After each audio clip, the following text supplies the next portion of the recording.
a blank bicameral conference committee report.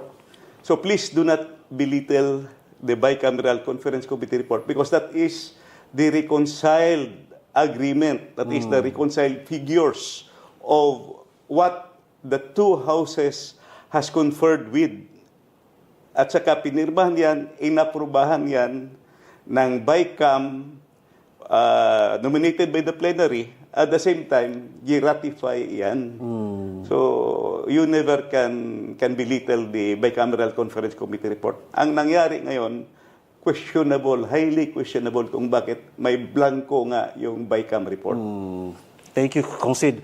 Attorney Wendell, gusto lang din sana natin maintindihan ba, ang department, the DBM, in the entire process of creating the budget for the government, ano po ba talaga ang mandato ng DBM at kailan kayo papasok sa proseso, sir? Para maintindihan